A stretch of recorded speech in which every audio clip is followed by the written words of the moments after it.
So we're not going to beat Red Dead today. We're probably going to beat it tomorrow. Just letting you know. Just got to make sure we're live.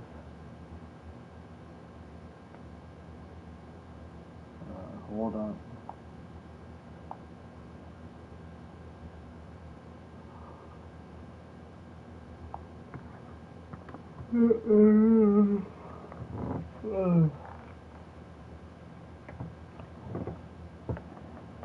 Are y'all ready for a fun stream today?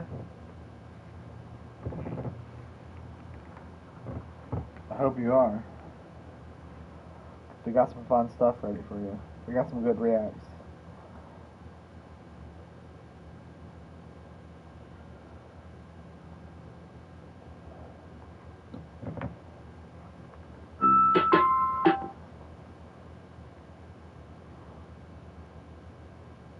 This week's phone scam. Check it out.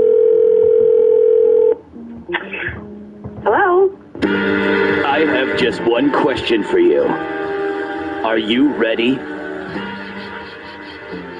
Am I ready for what? Who's this? Are you ready for this Sunday night when WWE champ John Cena defends his title in the WWE Super Slam? Right now you can order this awesome pay-per-view event for just $59.99. I'm sorry, no, there is not any chance in hell that we're ever going to have wrestling in this house again. But thank you, but no. Have a good day.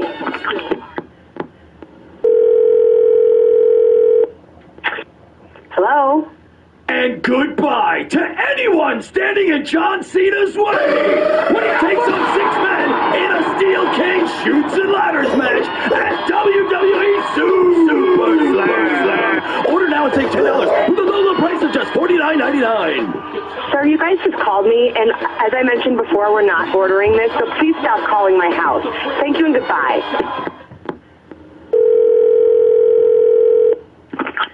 Hello?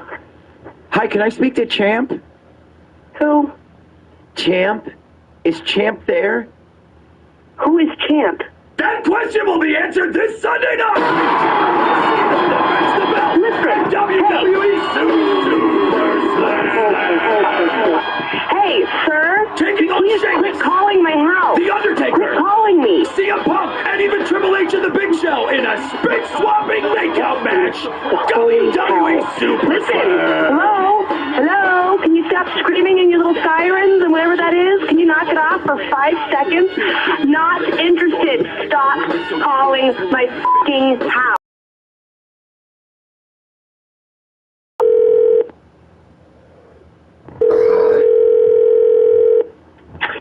Hello?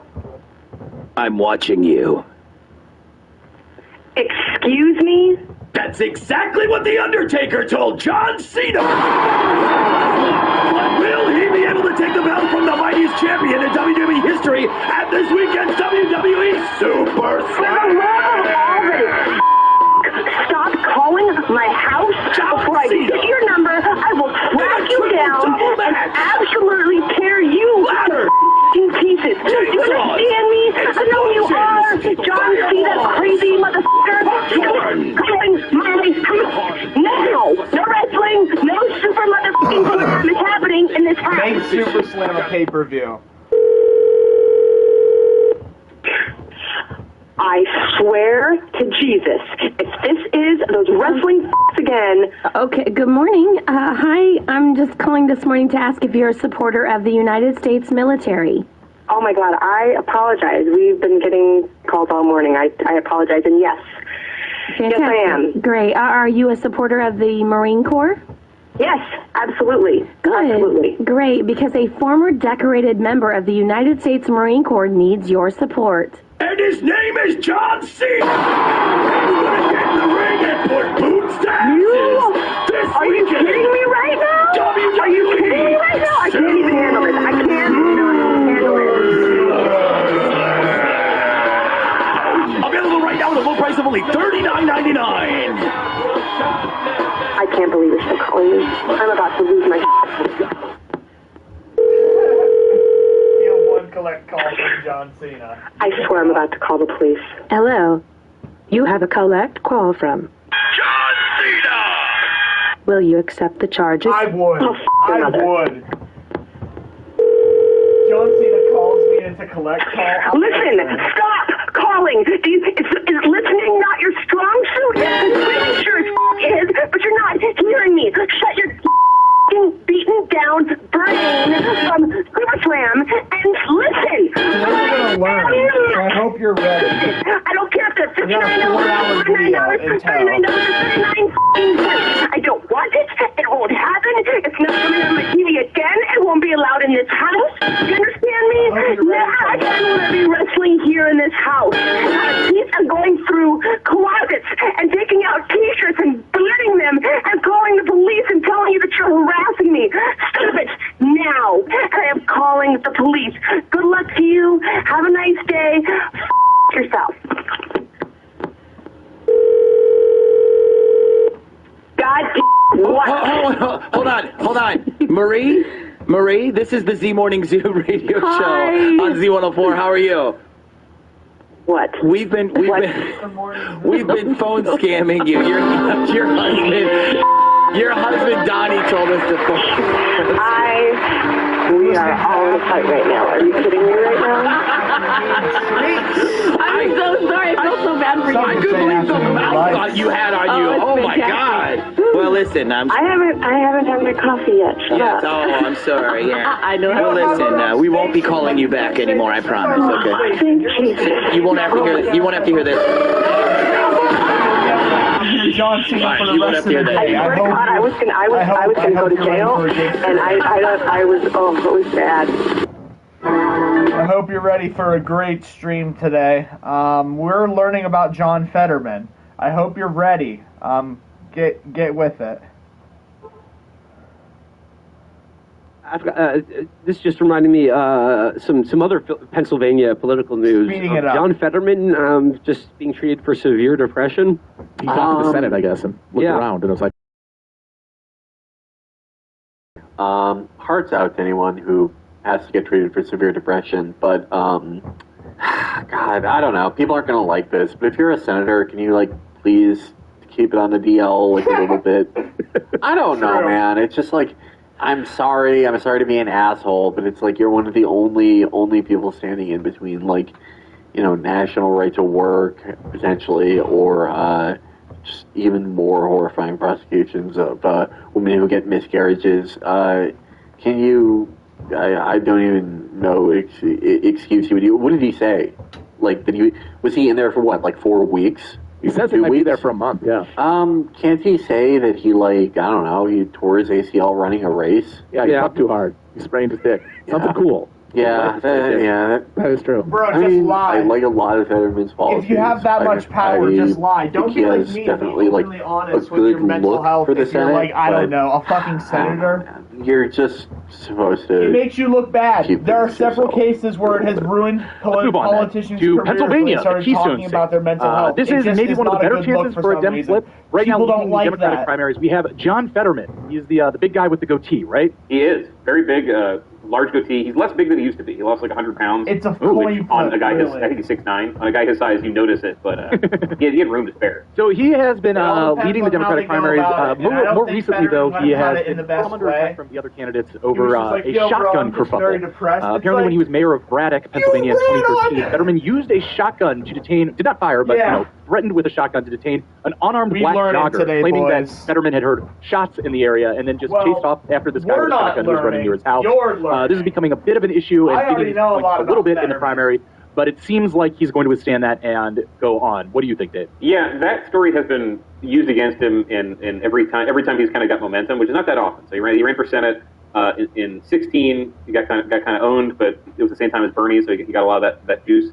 And then 2018 he runs for lieutenant governor, and that's when they really try this. He's not that popular with a lot of Pittsburgh activists. Many Pittsburgh leftists. He has pissed a lot of people off. The thing that really pissed him off originally was he's not for stopping fracking and wouldn't go along with the line on that. Mm-hmm. But so yeah, they knew this was coming, and it's been used either by Malcolm Pinata, who's this black state rat from Philly, who used to be friendly with Fetterman, or Connor Lamb, who's a white guy from a rich part of the Pittsburgh area.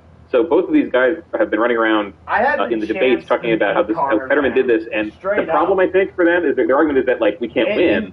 the election with a guy college, who did this. I had a And chance to meet it Connor is not Lamb, clear that the swing voter is going to and look ask at him that, especially questions. now. That, like, Dude, there are dude's a Democrats nice guy, that look at this and say, well, wouldn't it be great if our candidate had, like, down a jogger with Probably a gun would have been better go than on air and say, Fetterman, I'm not I gonna support law lie. enforcement. In fact, I dabbled in it. I don't know Connor Lamb's and position it has not been on dragging him down Israel, at all. funnily And then enough. with Lamb, just they had a theory that you could win all these like local party endorsements and all this support from your Democratic clubs, and he is maybe covered a vote. He's like a more affable, backslapping guy than Fetterman, and it just hasn't really worked because Democrats are so scared. But in retrospect, so did Fetterman. Wrestler, I think he convinced my MAGA friend, the guy who's just like a Democratic. So I don't think he can do it. It's like a very electability panicky that has helped the Bernie guy. Immediately after he got elected, it's interesting to me. Boom! Headshot. Even though Lamb and Kenyatta, those guys have absolutely been getting blown out in polling for months now by Fetterman, that there's not been any pressure on them to drop out and stop their negative campaign against the presumptive Senate nominee in order to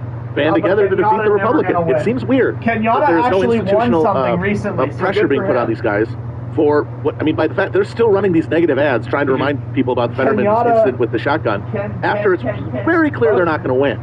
Wouldn't the party, if it was really as interested as it claims in electability and in beating Republicans and saving democracy, wouldn't they do something? It's almost as like there's like a civil war going on in the party. Not so much between anything ideological sides, because that was determined by the 2020 election, but rather by patronage networks. Like the thing with Fetterman, the reason that they're still going to like try to cut his knees out, even though he got the nomination close to this point, is because he's not in the right circles. He doesn't pay the right people.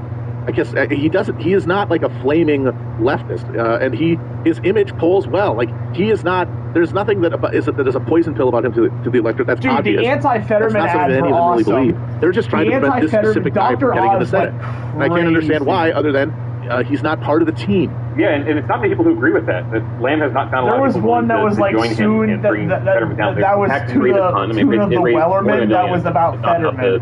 Soon may the Fetterman come. And also, Politico had a pretty good story after this PAC started attacking Fetterman, where they just went around the Senate asking Democrats, and the reaction was basically, we should take that down, can we not? Like, we don't need this right now. Just no attitude in favor of let's have like a messy fight inside the family to help hurt one candidate who we think is.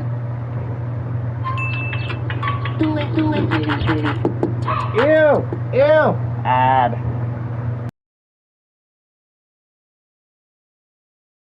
YouTube. Not like this.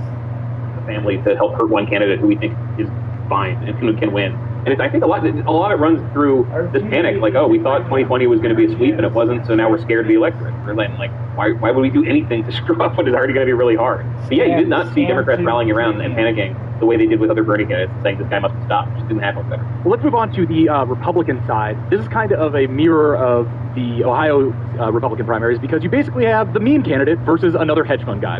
And that is Dr. Oz making a play to become a MAGA guy versus Dave McCormick, who is the hedge fund guy. The key issues here, as of the last debate, were fracking. Oz was once against it for health reasons and now says, frack, baby, frack. In a heated debate recently, Oz was complaining to the moderator, notably, about the other candidates claiming multiple times, she's not following the rules, I follow the rules. Ooh. And then the moderator threatened to mute microphones over a barrage of profit. That's some nerd shit, man. That's embarrassing. That's some real Democrat shit. But Oz got the Trump endorsement, which you pointed out, Matt, must be, or could partially be to blame of just TV celeb guy solidarity. There is that. You know, he's another guy from the TV, and therefore he thinks of him as, Trump thinks of him as more of an equal than these political insects that he has to deal with. But I think there's also a real calculus for electoral success here. Because, as I said, Trump wants people who like him and kiss his ass and affirm his version of reality. He also wants people who will win. Because he does think, he feels like he is lost if a guy that he nominates, that he endorses loses. And so he always has to create an ex post facto explanation for, well, why he didn't actually endorse them and they didn't technically lose. But he would like to avoid that if possible. So he's not just picking Oz because, hey, you know, another famous guy. He does have a theory for the case as to why he's the best candidate. And he said the Philly suburbs, very important, a lot of votes there. Dr. Oz has been on the television, Philadelphia suburban housewives for 20 years. That's goodwill that's been built up, and that's going to make them want to vote for him. And I got to say, that's as good a calculus for trying to figure out how to to win that seat as I can as I can imagine one being. Before the endorsement, RCP polling had McCormick up 4.2 points over Oz. Dave, do you think Oz can make up the difference with the Trump endorsement? I'm going to start to see with the Ohio thing. I mean, he doesn't need to convince half of the Republicans. He needs to convince 28%. I mean, this is, I won't go through every candidate in the race, but it's another one where no one has gotten out, and it's complicated things. I was at a conservative conference in Pennsylvania to cover the race, talk to some of the candidates, and Oz was there. Like, they did a straw poll. There's like the hardcore right-wing activists in the state. Like, half the panel was about critical race theory, and he lost a straw poll there, and this is one of the examples of the straw polls only one thing. The winner was this woman, Kathy Barnett, who's like a election integrity, use that euphemism now, integrity activist, who natural Republicans know nothing about. She won, but Oz had like real conservatives who just seem in the room were not that impressed. But it is going to be a lot of those people who just turn out, they're MAGA guys, maybe they're suburban Republicans, well, I'm sure. Because this other guy, Dave McCormick, has spent all his money just trying to do like a Glenn Youngkin speed run, like very quickly go in there and say, I also have a vest, I also am very rich, I have every conservative position that you guys have. He ran a Super Bowl ad that was people chanting "Let's go Brandon," for example. There you go. What else do you guys want from me? And I think it was effective, and this screwed it up. Like, he was really trying to not get Trump to endorse Dr. Oz. Yeah, I think Oz has like a pretty good shot, and that's why for no reason Democrats think, all right, tough year, but big wrestling-looking guy actually from PA versus Dr. Oz, who moved back to the state to run for Senate. We think we got something. I mean, I will say that I like this because it is a battle of two different, like, actual responses to the reality of American politics now. You know, like, you generally only have one. Usually it's a Republican, because the Democrats can't face reality and keep having to vote for people who deny reality. Here you got a guy who, he doesn't have celebrity in the traditional sense, but he goes against the images. He embraces the semiotics of a Republican. And that is a response to conditions, and you can see if it's effective or not. We'll find out. We will. Biden won Pennsylvania by just 1.2%, so this is going to be a very close race if it does come down to Fetterman and Oz. One to watch going forward. Any predictions, or would you guys like to move on? I'm not trying to predict anything. Yeah, I love not predicting. That's for real sickos. All right. I'm normal. Well, we'll leave you, the listeners, with just the facts there. Let's move on to the top of the bill. John Fetterman versus Mehmet Oz, Dr. Oz. Most recent polling has Fetterman with a comfortable, though not hugely significant lead. I'm seeing up 4, up 5, up 2, depending on the polls. More recently in this race, Oz has been getting, they've been fighting a war of memes, basically, throughout this. And they're both equally dodgy. It was a meme war that Fetterman was winning, because he was hitting normies right in the gut. He was doing the thing that no Democrat had been able to do, because you either had the too cool for the normie left online going beyond him in the middle. This was a mean thing right in the people's thorax. They loved it. Dr. Oz, this TV, very funny guy. You can make fun of. Fetterman, big dude, looks good. But then, got a freaking stroke, folks. That's what I would call a classic bungle, a gaffe, if you will. Having a stroke basically the day you win the primary. Yeah. It's like now, I mean, like, the structure of this race showed a comfortable Fetterman win. He is the guy who actually does threaten to break through from the cultural polarization around the Democratic Party, which is the only way that the Democrats can win, is if they can break out of that ghetto. Fetterman is a guy who could embody that direction. But here he goes.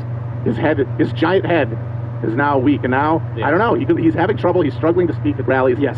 It's definitely now, it's a toss-up. It took them forever, the Oz team, forever to just do what Republicans do with Biden all the time, which is Biden will give like a 20-minute speech, and then in the middle, he'll say, and folks, I wear a dress, or whatever he says. And then they'll clip that, and the RNC will have a video that both like the kind of horseshoe left and the right are all retweeting, like, he's got to go, this, I can't believe this is real, he's lost it. And it took them forever to do that with Fetterman, because Fetterman has given a couple speeches where he'll like eat words in the middle of it, and they'll say, this is it, can you want this brain representing you? They finally got mean, but also, that stuff is for... You start using Instagram, TikTok, Facebook, or Snapchat. Fuck Virgil. Last with like they went in the media, because the media, when you have a candidate who's not accessible, they're not answering all the health questions. Ooh, that's when everybody perks up. This is not the JFK hiding his medical records. We need those records. So you've got like editorial boards around the country. Wait, John Fetterman must debate. A bunch of nerds demanding tomorrow's homework. But what the Republican, what they're spending money on, is actually Fetterman. If you're Lieutenant Governor of Pennsylvania, you're on the parole board. Oh right, he let out the murderer, and he which was like the hot thing to do even for Republicans until 2020 was. I will listen to their case, and no one else will listen to this person. But there's somebody who is he made a mistake 40 years ago, let him out of prison. He was doing that. So all their paid advertising is basically just like hitting the Willie Horton button. Yes. Again, like here's a guy. look what he did, crimes, and then and John Fetterman, who blends in pretty good in the ad of fat scary people, not in a negative way. Fetterman, the first person to admit this. The fact that he looks like tough, he could kill you. Part of his appeal. That's why he doesn't scan as a phony Democrat to people. But they're able to hear him say a thing like, let's legalize marijuana, and be like, oh, we might legalize marijuana, not like, wah, which is all you hear when some fucking Connor Lamb-ass stuffed shirt shows up, just shovel some more horseshit in your face. Yeah, and that's been their thing, is like, this guy's going to let all the crooks out, and they'll all kill you, which is kind of a more usable, and you can use that anywhere. So they're doing it in Wisconsin, they're doing it in Florida, they're doing it everywhere. They call crime them happens, the the Democrat did it. I was going to say, the most grotesque part of that campaign for me, from Oz, has been that he's condemned the campaign for hiring these two guys who spent, I think, 20 years in jail. Yeah. And for a murder that they did not commit. Like they provenly did not. Like they were before they didn't do it. I mean, it was never even alleged that they did it. They literally drove a car for a guy who was later convicted of a murder. And they spent 20 fucking years in prison, and they get out and they get hired by Fetterman, and fucking Oz is like, a demand to fire these criminals. Like, god damn, that's like. Can I do one more? These people really are scumbags. I mean, forget about it. They're clowns, but they're also just real. Can I give one real quick negative Oz piece that I found that was pretty stomach turning to me? Do you know about the dogs, the puppies, Dave? Oh well, God, with a lead like that, please tell me. Dr. Oz is our senator. Would have been absolutely insane. We had to elect Fetterman. We had to elect Fetterman. Columbia University Health Research. I hate lesser to evil argument. Warning animal violence. Not personally, but led and conducted a study. But then you have elections like Dr. Oz of conscious puppies being placed in a plastic bag and filled with an intercardiac. According to the complaint, the puppies cried out as they received the IC injection because it is, of course, very painful and should not be done without first anesthetizing the animals. I should put here, Clete. Trigger warning. Animal violence. It's too late. I thought Democrats respected science. Yes, and yet here they are. Or something. Yes, but apparently Oz was in charge of that study. Real creep. This Oz guy. That's the thing, is that Trump, he won because Trump endorsed him, which was not what the mainstream of the Republican Party in Pennsylvania wanted. They wanted McClintock, whatever the fuck his name was. McCormick. And then the base wanted that crazy lady, whatever her name is. Kath Barnett. Yeah, and he came in and took the one segment of people who just like Trump because he's Trump and had no real deeper commitment to that, and said, I like this guy, and that was enough to split the race and win that thing. He did that because he recognized in Oz him, and then this is a celebrity trying to run for office, and then he just thought, well, I'm a celebrity running for office, and I did well, so therefore it works. They are the most demographically similar people on the ticket, but in a while. But Trump is this guy who is singularly charismatic in a specific way, whereas that's the problem. He's kind of a weirdo. He's kind of a creepy guy. The fact that he was ever a TV guy kind of blows my mind. He has this unctuous quality that I think is reassuring on medical questions, but that reads as kind of creepy and insincere, as opposed to Trump, who is just this. So fake he has to be real. Yes. Whereas Oz is hiding something. And just not being from Pennsylvania. Sometimes people have help, but not being from there, having spent crucial years there, where it's one of those answers sometimes he'll get enough time for a 2-minute explanation of why he came back to the state. But everybody knows he came back, there's a Senate seat. There's lots of places he came back for that. And he's not like Robert Kennedy. People are not giving him a pass on it. So that's been so much of the campaign, and they're trying to turn it back to I might not be from here, but I wouldn't let a innocent person out of jail. Also, I can say the alphabet. I don't slur when I speak. That's right. I can draw a clock. I don't smell toast all the time. Yeah, real quick before we get to the end, just thinking about the celeb thing. You know who the Dems should recruit for a major position? Jeff Probst. The Survivor host? Yes, I feel like he would give the reassuring calm of a guy who's been on TV for 20 years but could actually deliver. He has been in people's living rooms every day. Yeah, so telling them about who's been kicked off the island. Hire me as a consultant for that. All right, does Fetterman win, gentlemen? Yeah, I think it's going to be closer than it should be because of the stroke. But Oz has a big deep hole, and I just want to say this: could you imagine going back in time and telling yourself or anybody else around you, say to go back to 2003, 2004? It's in 2022. Why did you order 20 gallons of hot sauce?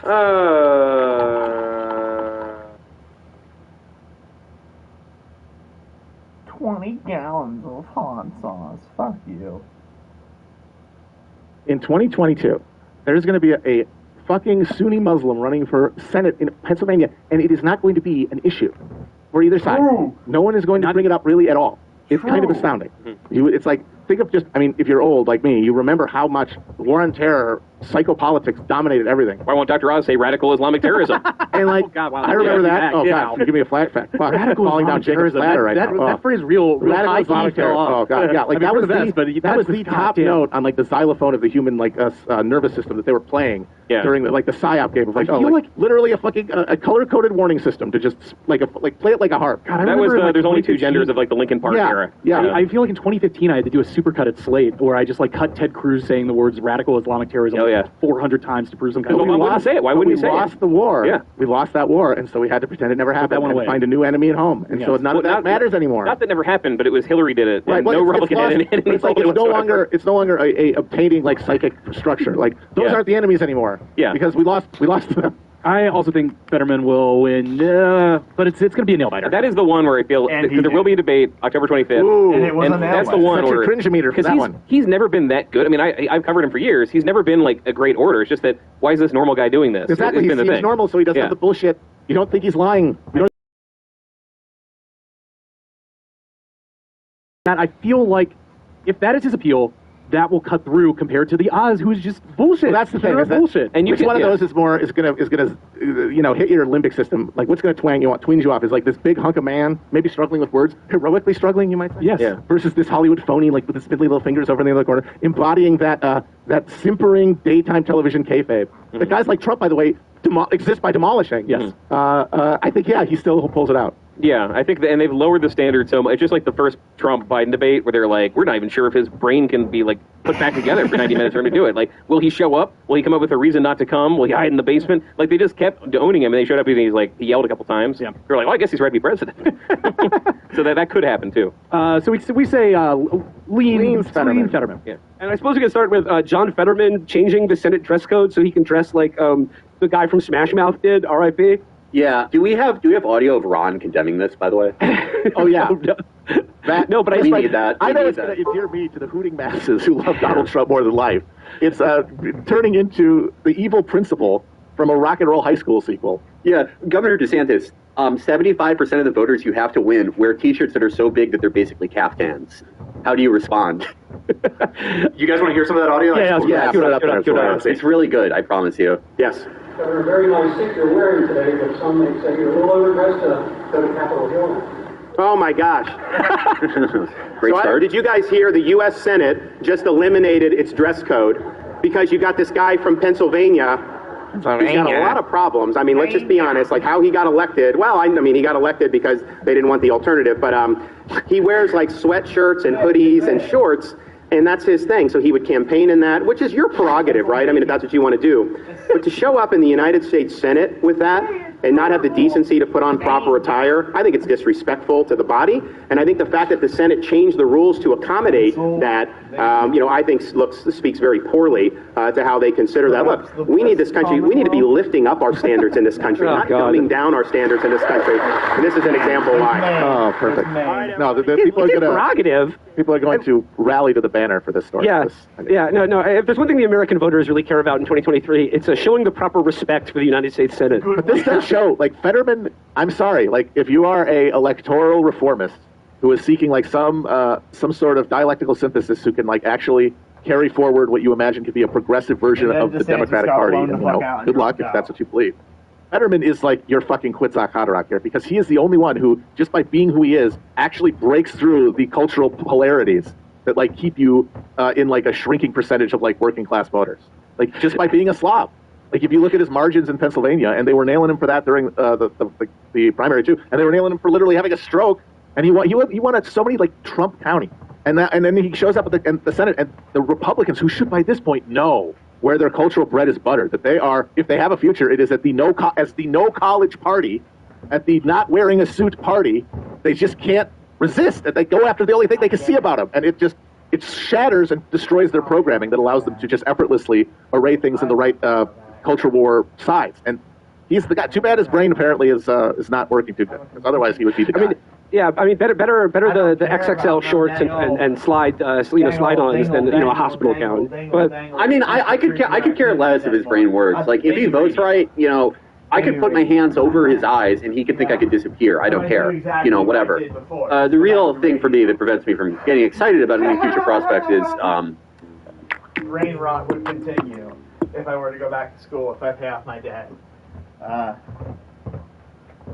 Sorry. I saw an ad for a school. About any future prospects is he just like, I mean, it's I I'm gonna answer your request. No, I'm not going back to school because I'm fucking in debt. the calculation I get, but nonetheless hate. But he immediately folded out of debt. You know, he immediately. Oh yeah, of course. Yeah, he immediately. You know, it was clear. I want to. I want a smooth ride to the Senate. Yeah. You know, there are jobs in which, like, even myself, like, I feel a certain level of, like, again, totally symbolic reairsurance by having the people doing the job wear a suit. Like, for instance, pilot on an airplane. Like, I know, even though I know he's an okay pilot, like, if the airline pilot was dressed like John Fetterman, I'd be like, I don't know how good I feel about that. Again, totally irrational, totally symbolic thinking, but, like, I'm admitting that on my part. U.S. Senator is not one of them. Yeah. Like, They should. I'm sorry. U.S. senators should have to wear the sports jerseys of the states they represent. That's the only thing that they're allowed to wear in the Senate. The place where Jim Imhoff wandered in with a fucking snowball and waved it around to prove the global warming wasn't real. They're lying by putting these apes in suits. So that's Fetterman slobbing it up. But I just have to Marsha. It just seems like it's like an algorithmic response. And like I think they're underestimating how much is going to blow up in their face. And we're seeing now with, like, especially the Democratic Party, like, you know, fucking John Fetterman and his staff, like, the whole first week they were like, kill them all. And I don't know if, like, they've changed their tune, but, like, it just, Obama's statement today, where it just seems like they're all, like, none of them are saying ceasefire. They're just saying, we got to let some water in. And, like, you know, we encourage Israel to respect international law and protect civilians. And the thing I'll notice about that is, like, Derek Davison pointed this out, and I think it's very important. Whenever you see one of these threads from someone from the Atlantic Council, and, like, 10 tweets into the thread, they're like, obviously, Israel has a duty to protect innocent civilian life in Gaza. And then the previous 10 tweets are all laying out why any evidence of them failing to do that is actually Hamas disinformation. Let's just say you should make you go, What we call in the business the "to be sure" paragraph. It's like a staple of that type of like DNC or like that sort of writing and stuff like that, because you're laying out a position like that you kind of know is bad or gross, but that you think might be interesting to the powerful people that are reading it, and then at some point, then you have to like get all you just stack your caveats and then hit your conclusion and get out. Can we talk about Fetterman was on Pod Save. One of the Pod Save shows, he was on the Pod Save show, and presumably, like, they were celebrating at the greatest humanitarian achievement of all time, 20 trucks of like, fucking graham crackers for 2 million people that are being murdered.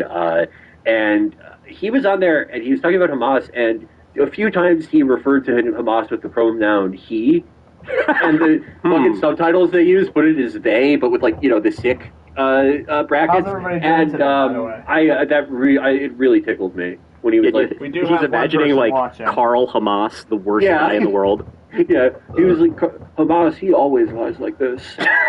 We knew a guy like Hamas in Braddock. I need to wear and1 shorts or I'll fucking kill myself. No, but like as far as like the Democratic politicians go, like as I laid out, I think it's pretty clear where how their constituents feel about it. The bare minimum, a ceasefire to the killing, like an end to the aerial bombardment of Gaza by the. They have to, like, I think they underestimated that because like they're running in the old script that America will always stay ill. Like the Christians that these have to now come up with to just explain away, complicate again. The base of the administration is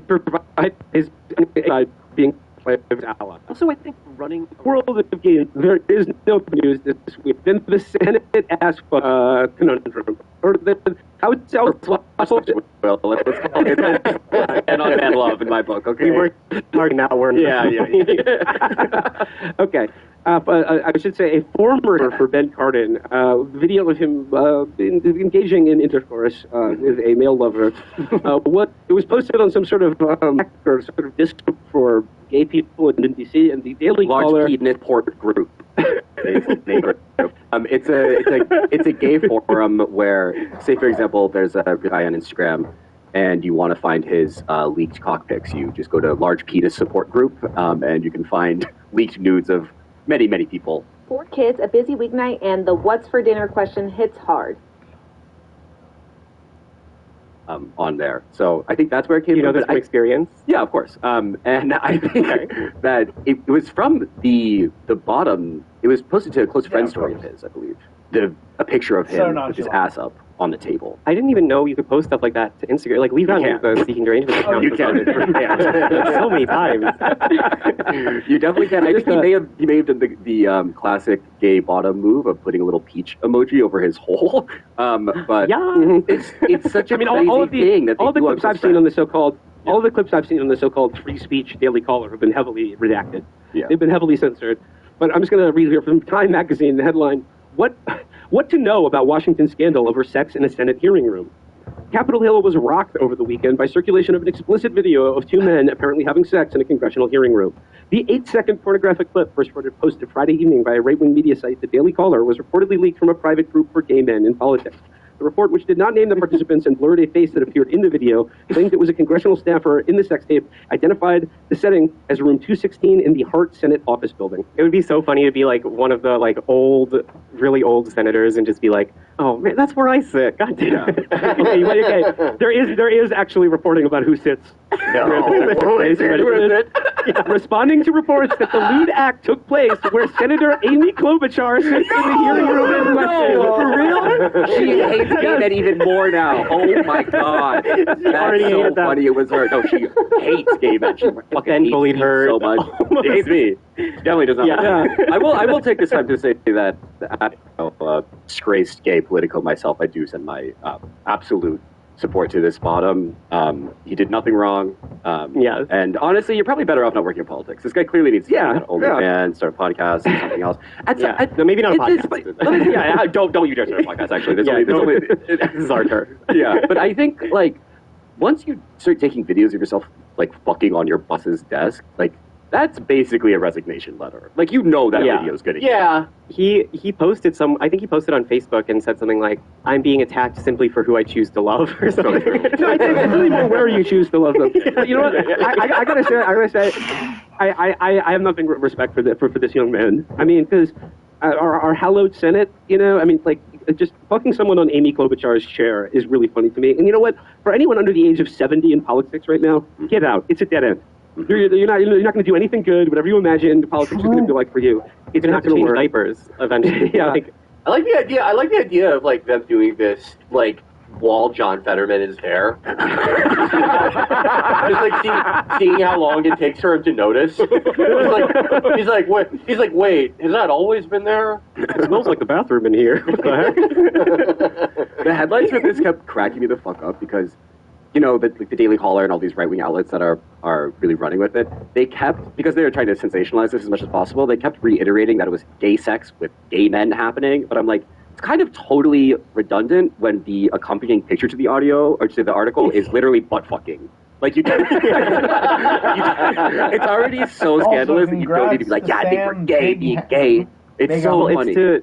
It's to warn their older Republican readers, so that they don't before they put on their reading glasses to read the headlines, so they don't look at the blurry picture and be like, "Oh, good for him! I'd like to tap that as well." No. I keep thinking about going back and talking to Harvey Milk, just telling Harvey Milk girl, you have no clue what you're fighting for right now. You don't think gay men can be in politics? We're fucking in legislative buildings in 2023. The thing I like about them trying to make this a scandal is okay, with Hunter Biden, you know, they were just showing everyone his cock and shit, but they're what he was doing other weird shit. He was doing some corrupt business deals, shit like that. But this is literally just two gay guys having sex. Yeah. And they're just posting it everywhere. They're like, look how gross it is. And it's okay, what am I supposed to take from this? Well, I gotta. It's not just Amy Klobuchar's seat here. I like the time includes these details. So funny. Her seat sits in a. It's not just the seat, but the hearing room in question. A room that has also hosted the 9/11 Commission hearings 20 years ago. Former FBI Director James Comey's historic testimony on Donald Trump in 2017, as well as several confirmation hearings for Supreme Court nominees, including Sonia Sotomayor, Brett Kavanaugh. Representative Mike Collins, Republican of Georgia, posted a photo of cleaning wipes at a grocery store with the caption, "Christmas shopping for Senator Klobuchar." I mean, if you're a Republican politician or in the right-wing media, I mean, how many variations of the joke I've seen over the last 24 hours of they're only doing to each other what they're doing to us every day, right? Yeah. I going back to John Fetterman being in the room. I like to picture him being in the room and seeing it. But also, Philip K. Dick when he saw ancient Rome superimposed over he got hit with a pink light. He just sees the 9/11 Commission hearings superimposed over the two gay guys. Yeah. Well, actually, speaking of Rome, this guy, they may be trying to return us to the fundamental. This game has gotten out of control. It's time we instate They may be trying to return us to the fundamental democratic principles of getting butt fucked where you write laws. Yeah. The Roman Senate. Classic Roman move. All of our founding fathers had a fetish for the Roman system of government. I think they should take it one step further. I mean, there's one last little thing here. One last little person they saw the quote from in this Time article. Madison Cawthorn, a former congressional staff member and one-term congressman who alleged in 2022... It sounds like a gay porn site. Before he lost his re-election bid, that Washington is rife with sexual perversion. He posted on Twitter, "I told you." He was the one doing it. He's like, I told you, everyone. I told you what I was up to. That was like when they like really needed to get rid of him, and they called up like Ed Meese or like James Baker, one of like the true hitters, like one of the Reagan, Iran-Contra, like real shooters who could really get dirt on someone. They pulled up a video of him raping his cousin in the mouth. Yeah. And it's like, if I was him, I would say it's far away from this possible. I really don't want to remind people had already forgotten that he'd done that. Okay. I'm wondering, Ben, I'm wondering if you, I saw there was another very intriguing sort of layer to this story, where I saw someone share it was probably like a close friend's post by the Senate staffer in question, who alluded to the fact that his partner in this tryst was a German man, and he was affecting some German sausage in the Senate hearing building, not by the anal penetration, but by the German penetration of our government buildings. Yes, I would say that like it's probably. Yeah, I don't know. What do you think, Ben? I think it adds up. I mean, German people are renownedly sexual freaks, and once one of them is gay, doubly so. It makes sense that they're trying to fuck this up in the Senate. Yeah, we need to send an agent into their halls of power and find a German twink that we can. Yeah. We gotta find a way to get them. You can send me over there. I'll do my best, guys. Yes. Oh my God, we gotta prowl around the Senate building. Yeah, parachute you in like the first airborne, just like Operation Market Garden. I don't get why the German guy was involved. Like, it seems like in Germany they probably have a special day where you can do this in the Bundestag. There's a special Scheisse room in the German parliament. Where you can, if the bouncer lets you into the parliament building, first of all, then it's really hard to get in. He's very strict. You need to know every legislator. If you don't know them by name, they're like, this normie is not getting in. Exactly. He's not wearing the culo. I mean, like, I guarantee you, whatever judge's robes. I have things to going to a German like a club, like the idea that you're gonna have your phone with its camera out. I mean, you'd be bouncing at the door immediately. Keep that shit locked down. You are not getting into the book meeting room, sir. Yeah, the other gay guys fucking their twinks in the same government room are gonna like roll their eyes so hard at you. Pull out your phone to post the story. I did see though that some Republican, separately Representative Max Miller, Republican of Ohio, told Miller that the man in question had accosted him earlier in the week, shouting "Free Palestine" while Miller was being interviewed by NBC. The Senate staffer in question is not doing that. But I just like that they're trying to, just sort of bring everything in here. It's like he said from the river to the sea while he was doing gay stuff. I would never say that. I just saw so many right-wing guys on Twitter posting like, why are you watching this? Like, you're watching you guys talk right now. Like, you chose what do you think this video is going to be? I was disgusted for the whole 5 minutes of watching this video. Right now. I watched all 6 hours. Well, I mean, I don't know.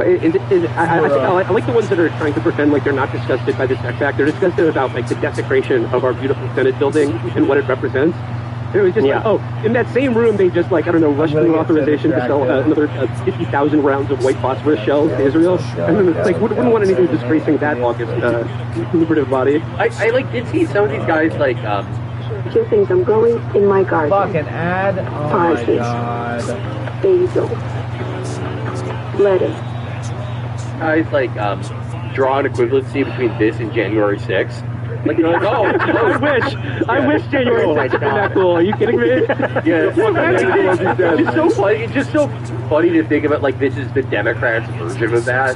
Like, there's no like, there's no goal. There's no plan to like get the speaker over during the vote or decertify. It's just we're gonna go in there and just give the craziest back shots ever. 2 feet from where Amy Klobuchar eats a cozy salad.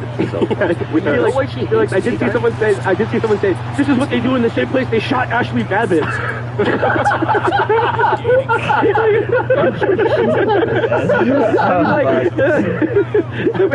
mean, I guess they were like, I kind of expected these guys to get shot, but they were like, Roger, they're engaged in copulation, take the shot, over!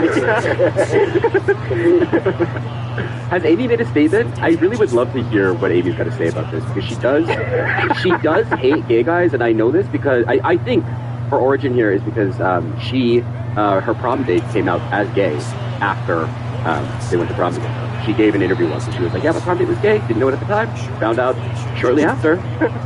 Usually, the second he saw me naked, he said, I think I'm gay. Yeah. That's like, I mean, talk about like indoctrinating the youth into homosexuality, sending them on a date with Amy Klobuchar. Yeah. Maybe the Republicans have a point. Next mental health status update of a politician I'd like to talk about is, of course, the scene recorded over the weekend of John Fetterman spending the night on top of his office rooftop waving an Israeli flag at protesters. He looks like I think that's the right take on this, is that this is finally a job that suits his capabilities. Yeah, urban scarecrow. He's like a gargoyle. Yeah. Zero Palestinian crows will be coming to that building. I mean, people pointed it out, but it's like, I don't even think like most people at AIPAC would do that. I think it's the same annoying part of his personality where, you remember like, I think it was 2020 when he had that like very 2017 style like gay weed flag. Right. Yeah, where just like anytime people are like, oh, don't do this, he doubles down on it. But with this, instead of being like a sort of embarrassing online left liberal joke, it's supporting like the worst country in the world. I mean, it's just so weird. He's not even Jewish. Israel was never a part of his life. Until he was 50, his whole thing was like he was the mayor of a bad town and would like go on TV and be like, oh, my town only has one basketball hoop, and people would cheer for him. And it's like, where does Israel, like, did you just start getting into Israel when you were 53? I mean, like, I don't know. This is not indicative of particularly wholesome mental health. I mean, like, he's probably out there in basketball shorts. He's gonna catch cold, just robotically waving an Israeli flag. Fetterman, you get home! You're supporting genocide! Moving on to the next mental health check-in of current leadership of the Democratic Party, we had Nancy Pelosi over the weekend go on one of the Sunday political talk shows and claim that the Gaza protesters were paid by Russia, and then just this morning told protesters in front of her house to get back to China, where your headquarters is. So Nancy, which one is it? Who am I getting paid by? I mean, the checks, they are coming in, but I'd like to know, is it Moscow or Beijing? You know, where's the return address here, Nancy? Is Russia really that anti-Israel? No, yeah, that's what I feel like they are. Yeah. It feels like once they get sick of us, they're going to go to them. Yeah, that's what I thought was weird. I mean, I've always been annoyed by that because it's something that like no one wants to acknowledge. Like, Russia is where Israel buys its white people. Like, yeah, it's like the whole politics. Russia. Yeah, and like they're pretty much the same like type of government. You know, just like a weird kleptocracy. Every once in a while, those two countries pretend to be mad at each other. Get half off any menu braised pizza. It's the one, the only.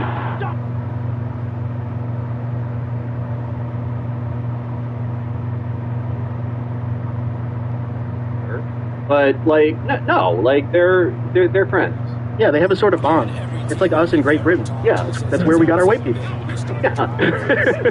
So we have to kind of always be nice to them, no matter how annoying they are. England should do like China does with the panda, take their white people back to the United States if we keep fucking around.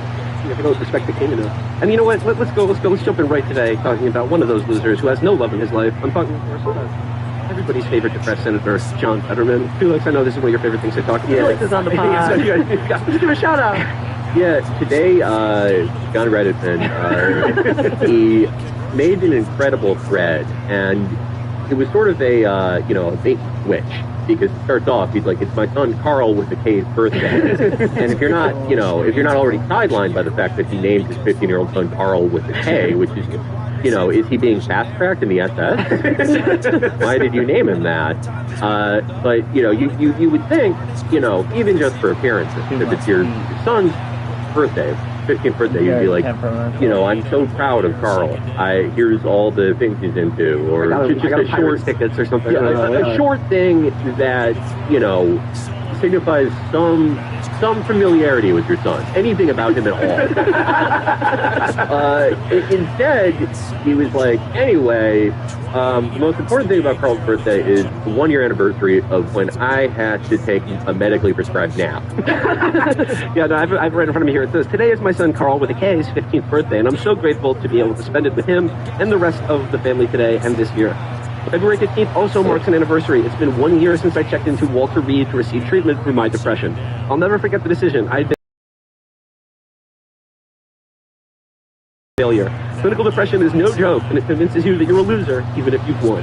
Perhaps you should listen the next time it tries to convince you. I like that when he's in a dark place, with most people I'd be like, that's, you know, she's talking figuratively. But with him, I literally believed he was just trapped in a darkened basement and couldn't find his way out. And, you know, I mean, like, I thought Walter Reed was only for troops. Well, no, it's only, every, like, rapid senator can go there, too. Like, they, you know how, like, Congress, like, congressional rapid senators have, like, the best health insurance in America? They have, like, a special high-grade, like, health insurance? Yeah, and it covers everything. But they all, like, awesome. they have having a screw loose in their freaking head because of depression. But yeah, they all have to do it in Walter Reed. So, like, you know, Dianne Feinstein was getting, you know, her 8th facelift. Or like a, you know, a surgical hair dye job next to, you know, some guy whose face got turned upside down by an IED. Yeah, Fetterman's there because he's in a dark place, and he's the guy she's sharing a hotel, the guy he's sharing a hospital room with is Johnny from Johnny Got His Gun. You're in a dark place too, brother. Just kill me, over and over again. Kill me. $0 copay on adrenochrome injections. Well, you know, prayers up for Senator Fetterman. You know, people have speculated about this, that what some might call clinical depression, others might call the vestigial remnants of your conscience.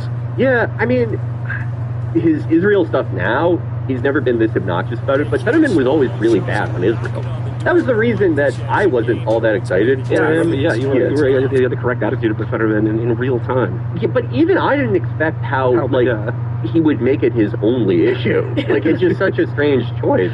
Well, we're wishing him all the best. Drone attack. And by the way, I love that I've read the media this week. I kept hearing them referred to as suicide drones, and I just love that terminology, like they're suicide bombers or something. Like, yeah, these hundreds of airplanes were just sent to their death in a drone wave attack, like they were high school students in the Iran-Iraq war. Most drones end that way. Yeah, they go into a tree, they go into a power line, they go into a swimming pool, the ocean. One or the other, probably 99% of them, they just hit something and die.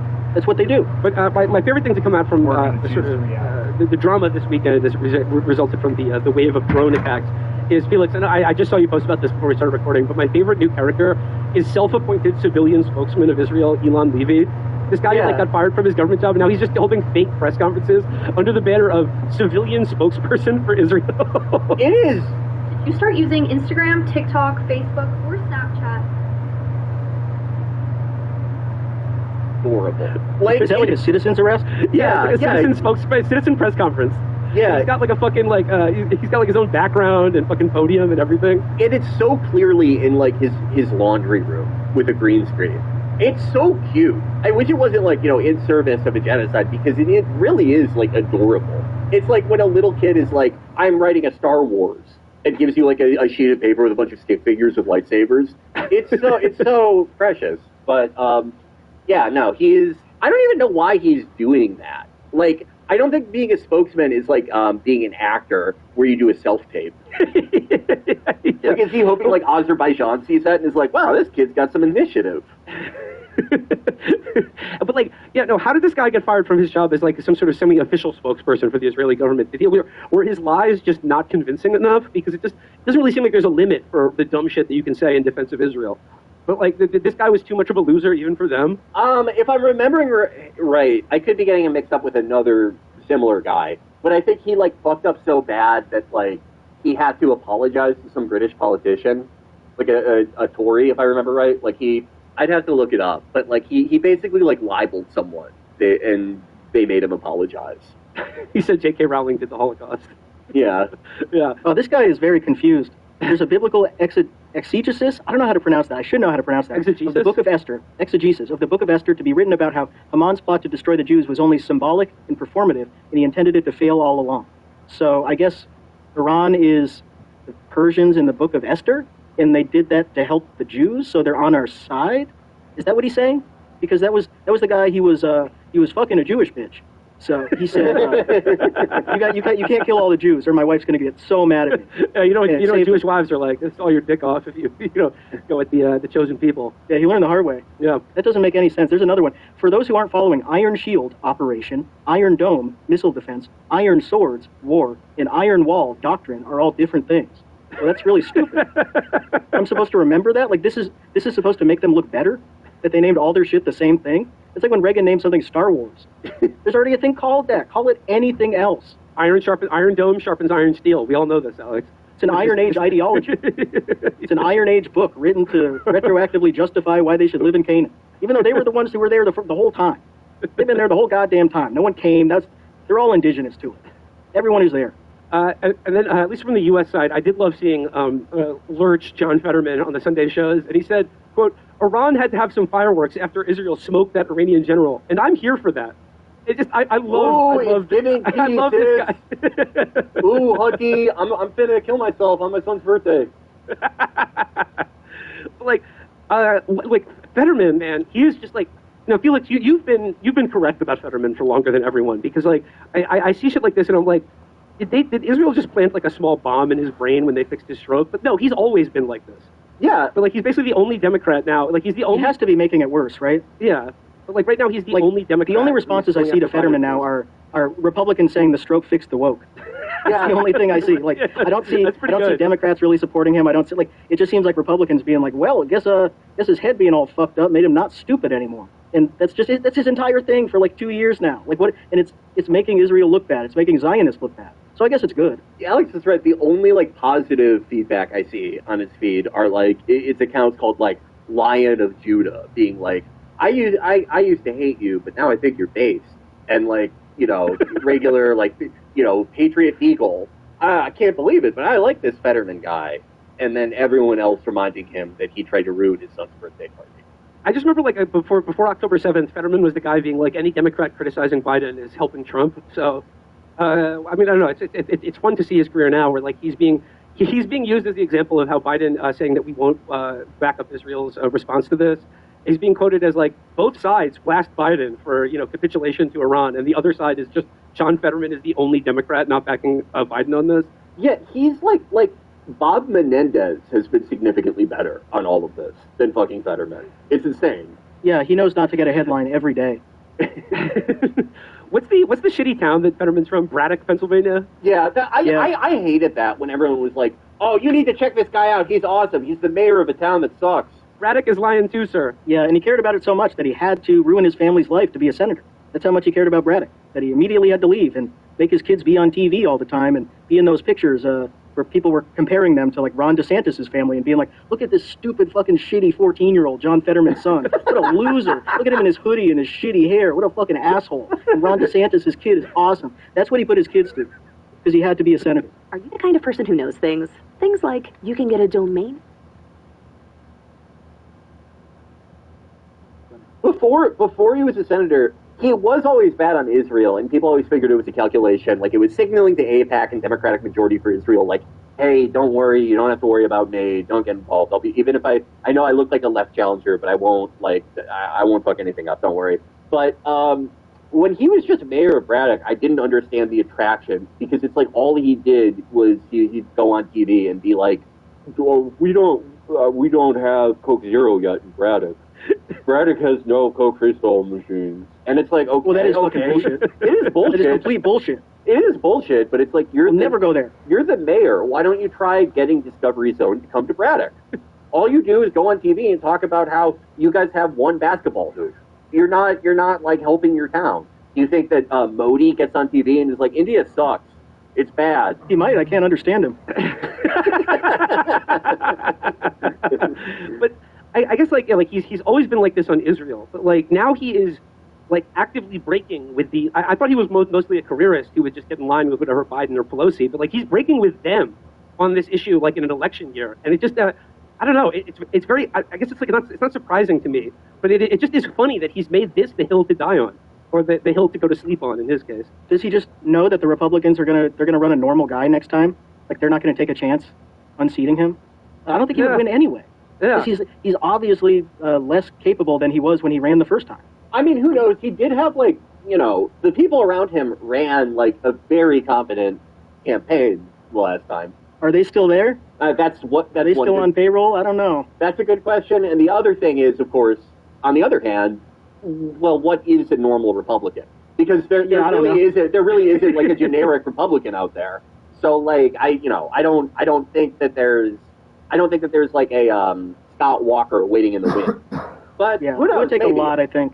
I don't know. It would be funny to see him lose because he would not take it well. But if I had to bet on it now, knowing what I know now, I don't think he would. What if a Republican runs against him on a platform of anti-Semitism? That's a good idea. What if it's Jackson Hinkle? Oh, okay. Now we're someone talking. like that. That's a great idea. No, think about the visual contrast. How you run against him. Think about the visual contrast between Fetterman and Jackson Hinkle. A guy who is always in a hoodie and looks older than he is, and a guy who's always in a suit and looks older than he is. I think that would be the election of a lifetime. That would be a really. It would be the posting election. I love Jackson Hinkle. He's getting all this. He's getting all this press now because like his Twitter following grew by like 10 million people during this latest Israel-Gaza war. But like I like him because like people are saying, oh, like he's a con artist, like he's full of shit, and fine. But like look, if you are opposed to Putin, you support the U.S. military, and you hate Bashar al-Assad. That side has got plenty of 20-year-olds who look like they're 40 who wear a suit every fucking day of their life and then opine on current events. How come we can one guy who supports Assad he can be a young kid who wears a suit and looks 40 years old too? I don't get why everyone's so mad at Jackson Hinkle. Jackson Hinkie. Yeah, I like him because he was like he's tried like everything. He's tried every political ideology. Yeah, like yeah.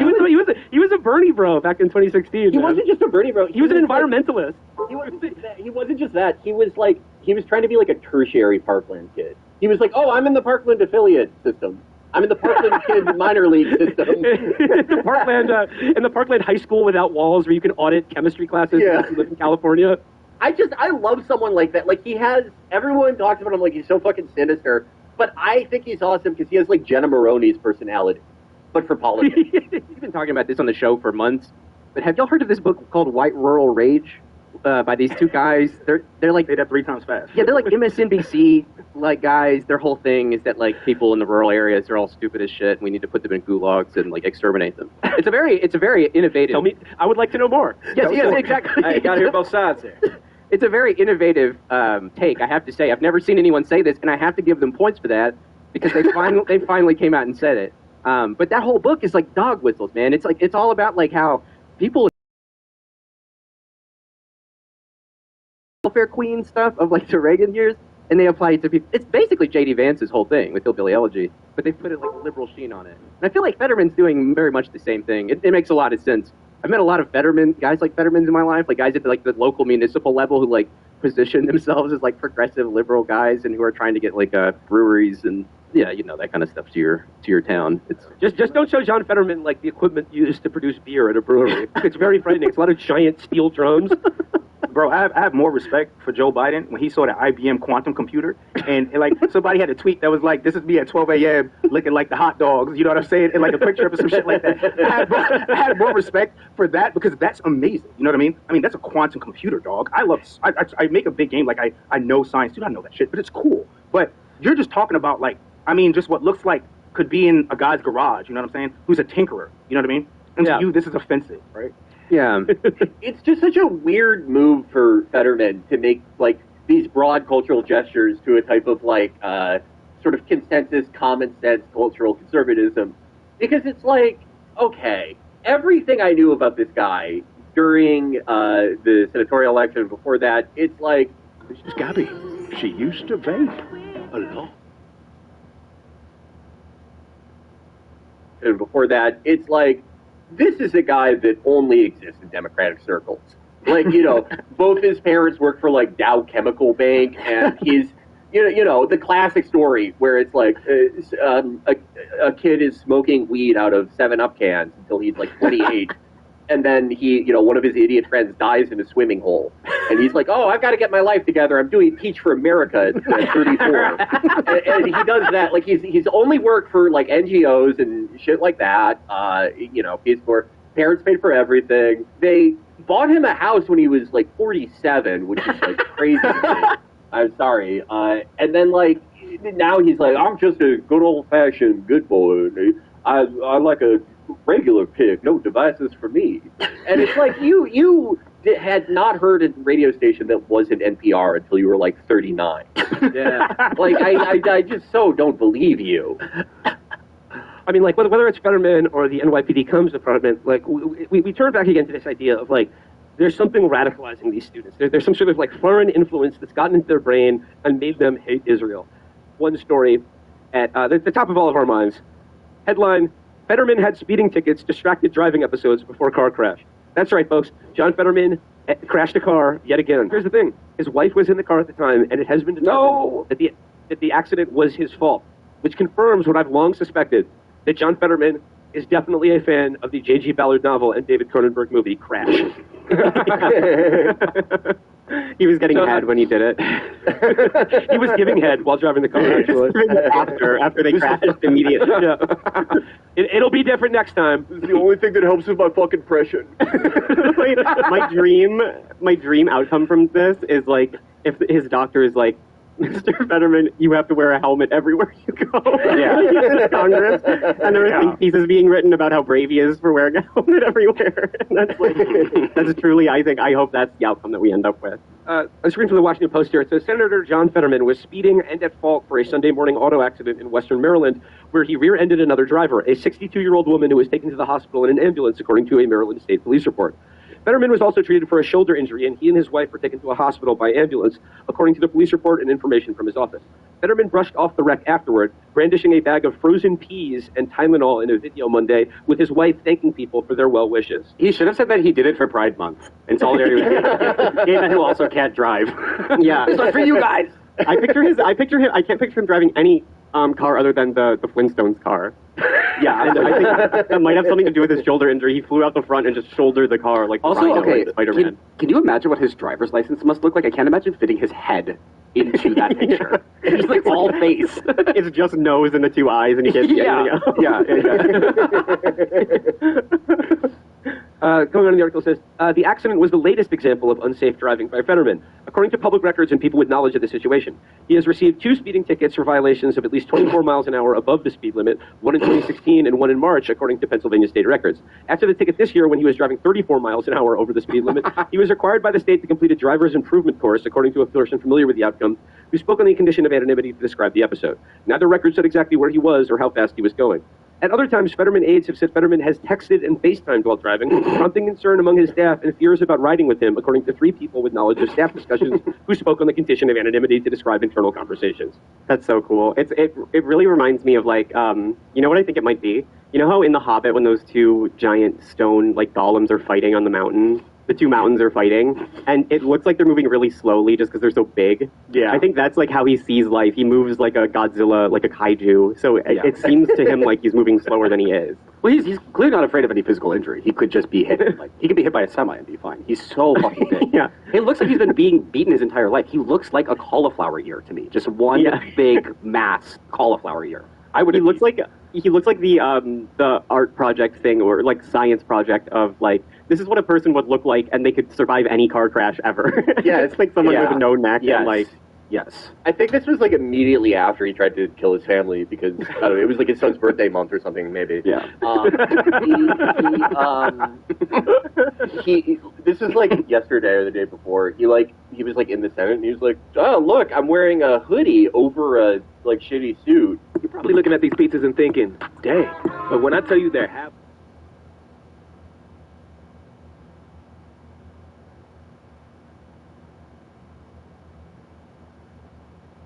I'm wearing a hoodie over a like shitty suit, but the tie was tied like directly around his neck like a noose. It's like what designer was that had nooses around the necks of all the models, and one of the models was like, actually, that's not funny. It's not cool to do that. That sounds like something like John Galliano would do. Yeah, it was I forgot who it was, but Pride Month quiz. I love that he really dresses like his mom let him pick his clothes that day. Yeah. Like, okay, you can pick your own clothes today. I think the tie is so that like he only puts on a tie so he can tie it around a lamppost before crashing his car 64 miles an hour into an elderly woman. But unfortunately, the material just wasn't strong enough to. I mean, this is coming on the heels after he was interviewed by Bill Maher, and he said like his near-death experience, like I don't know what do you say? His near-death experience, he was just like, yeah, it really changed my perspective. I'm a lot freer now. And then he quotes Jack Nicholson as the Joker, where he says, "I've been dead once before, and it was a very liberating experience." And well, then of course, it got me wondering what would be the because now he's gone like full hard right Zionist, and it just made me wonder what would be the funniest like political conversion for Matt to have following his brain injury. And I think I came up with Yimby Market Urbanist. Yeah. I was just gonna say, but with like the exact same language and imagery that he's always used. An unironic Laroussian would be pretty cool. Back at communist. Melanchon diehard. It's like, I'm talking to the show and I'll just be like, you know what? Like, I don't think we can just build new housing if it just empowers real estate developers. But they'll just go, shut up, shut the fuck up. All right, best of luck to anyone riding in a car with John Fetterman in the future. Stay safe. I do want to get to a reading series this week because this was my favorite article that I read, and it is a profile of everyone's favorite senator, John Fetterman, in the Wall Street Journal. And I don't want to give anything away here, but the headline is John Fetterman on being the loneliest Democrat in Washington. Every day is like your son's birthday. Dun, dun, dun. The portrait of Fetterman that emerges in this piece is about as depressing as watching a Mike Lee movie. I mean, I don't know, I've been watching them recently, and that's what's on my mind here. And it says, the tenor is set early on. Walking into Senator John Fetterman's reception office in the Russell Senate office building, I first noticed the walls. They are covered with 8.5 by 11 images of Israeli hostages taken by Hamas on October 7, 2023. Atop each is a red banner reading "Kidnapped." On one wall are images of those who remain in captivity. On the other are those who've been rescued or returned alive or otherwise. I knew of Mr. Fetterman's unequivocal support for Israel after the Hamas attack. What I hadn't appreciated was the degree to which that support is now central to his political identity. He is an outlier in his party, only about 33% of which view Israel favorably, as compared with 83% of Republicans. "Come on in," he says in monotone, gazing downward. I take a seat on the sofa across from him. As I sit and adjust my phone to record the conversation, he says nothing. Eager to fill the silence, I mention something about the walls of the adjoining room. "Yeah," he says, still not looking at me, and begins a minor harangue on the outrages perpetrated by, he doesn't say Hamas, the Palestinians. "I've seen that video," he says, meaning the video recording is compiled by the Israeli government of the October 7th murders, "and I can't believe it." He stops. "Where is that kind of depravity, that hate? Where does it come from?" Even the Nazis, with all their depravity and their evil, they tried to kind of hide those atrocities. These people filmed it with their GoPros, and they cheered like they scored a goal. In the videos, they call their parents, and they're like, "Hey, I just killed some Jews." Where does that kind of hatred come from? Could you imagine like being in a room with this guy? The journalist is there to profile you, and he starts being like, "Have you seen the snuff film I have on my phone?" Yeah, he's like evil Rocky. I just don't understand why all this footage is shot from a helicopter. Who gave these sick people anti-vehicle rounds? It's so not right. They say they can't eat food with Arab Apaches if they know Hebrew. It says here, he isn't done. It wasn't just Hamas either, he says. Now he's looking at me. "Let's not forget the majority of Palestinians support what happened." Referring to the lurid ceremonies in which Hamas soldiers released hostages, Mr. Fetterman says, "Well, you're so tough terrorizing a woman you kept in a tunnel for over a year. Like you're so tough with your shitty rifles parading around. That's why I'm always going to be on the Israeli side, all right?" I nod, wondering if there's more. "Yeah," he says. "Print that." Yeah. Oh, you heard it here first. I'm not afraid to be a U.S. senator who supports Israel. the most dangerous position in the world. Yes. It's me again. He's such a fucking oaf. I feel like his version of like jacking off to the Victoria's Secret catalog is like the underwear being held up by the soldiers. Yeah. Did you see that when that journalist asked him about how he said a year ago he would never vote against anything that like endangered the legal status of dreamers, and he voted for that fucking the Lake and Riley Act, yeah. And he went he just like looked at his shoes and went, "I don't see why people care so much about what I wear." The only two things he can remember are that he likes schmorts in Israel. Yeah, it says here, 12 Democrats voted for the Lake and Riley Act, requiring federal authorities to detain illegal aliens charged with crimes, but Mr. Fetterman was one of the only two Democratic co-sponsors, and he enjoys dwelling on the subject. "I was always very, and still am very pro-immigration," he says.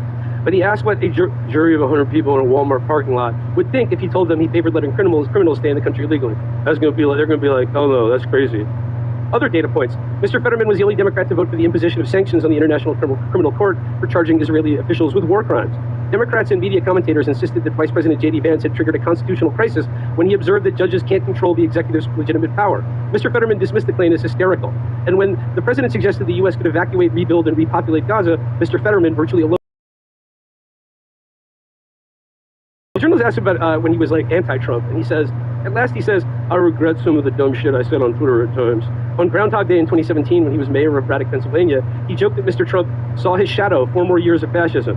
Other similarly unkind remarks litter his old posts. As he explains his answer, though, it becomes clear that Mr. Fetterman has more in his mind than stupid tweets. Okay, I don't think that's a physical Well, his response to that is, Efrem, your death thing, I kind of lost my appetite for all that. He says here, I don't doubt his acuity, but the effects of his stroke are detectable in his halting speech and his occasional struggle to pronounce words. Yet when he lost in fluency, he gained in equanimity. Mr. Fetterman mentioned some of Mr. Trump's cabinet appointees who have appeared on Fox News. They've all said negative things that it was about. It's like, just doesn't bother me anymore. We could all say dumb things, and at the end of the day, it's just cheap heat. This is stuff that the world would probably be better without. He sums it up. It all feels different after facing mortality. I almost died.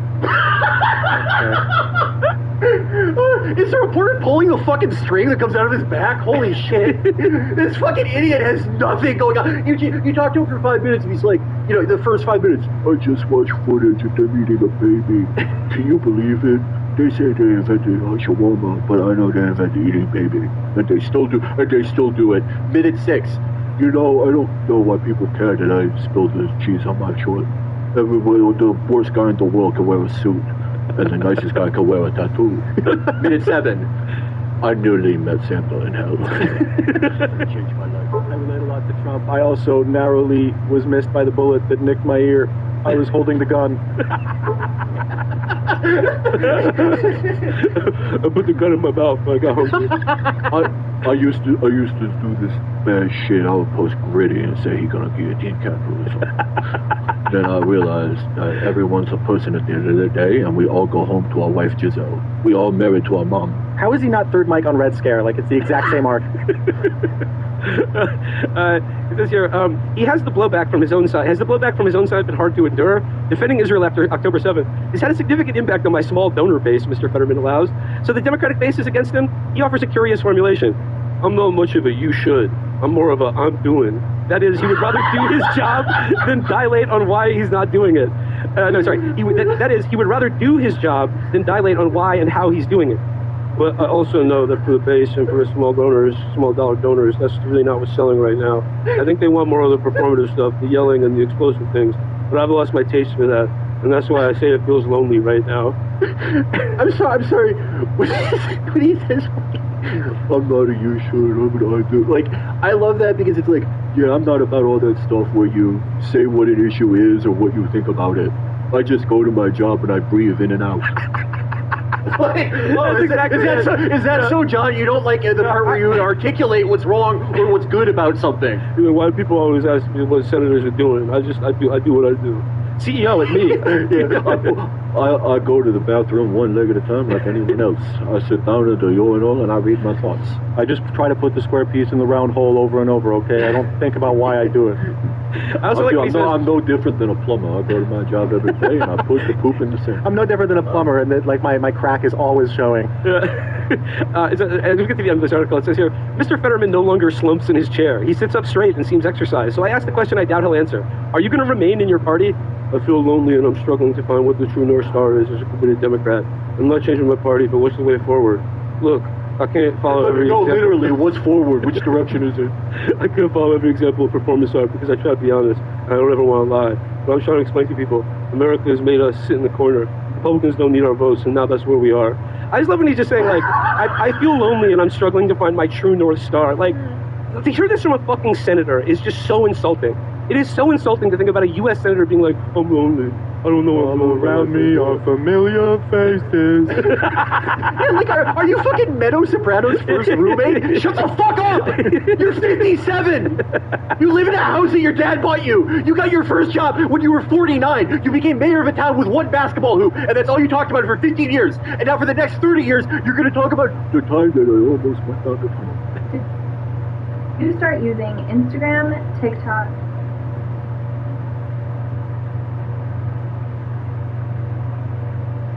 don't get it. He's got no energy except when it comes to Israel. Like, it is insane how that's weird. The only thing animating him. He's like a fucking zombie, and then when you say Israel, his like eyes like light up. Israel, his like eyes like light up again. I collect videos of sort of like, you know, when like angry constituents or like activists confront him, because like him on his feet is just fucking hysterical.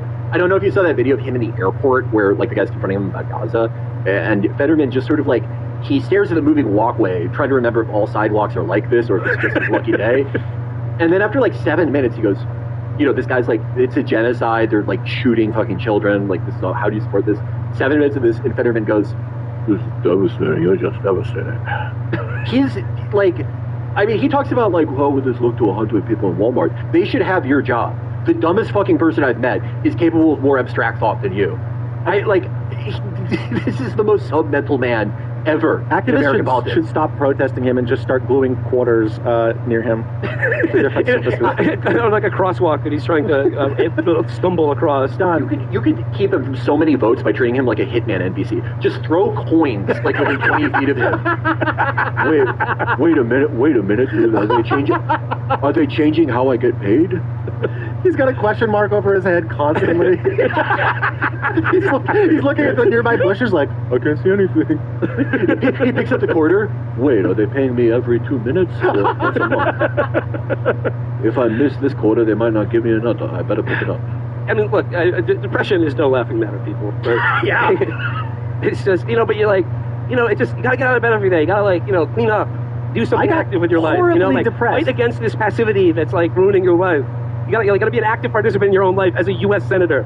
At no fucking point did my depression cause me to become like a fucking disgusting Zionist who doesn't think Palestinian are people. Like, there's no excuse for this, you know? You can't just be like, well, you know, he's been through a lot. That's why the only thing that animates him is like, you know, the thoracic, the cage of a fucking child being crumpled.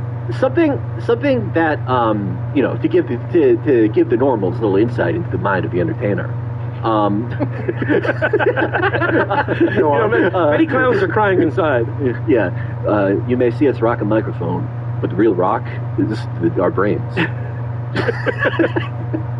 I'm like Fetterman. One of my you know, my hard and fast rules was that, and I think like everyone on the show has always been like great about this, and I've never even brought it up, but I've always hated like.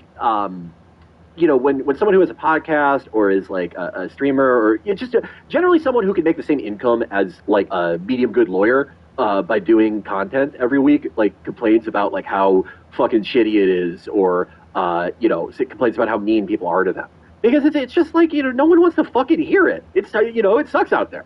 It sucks to answer to people and to, you know, have all these responsibilities. No one wants to hear any of us complain about it or complain about people being mean to us. And, you know, we try to never do it.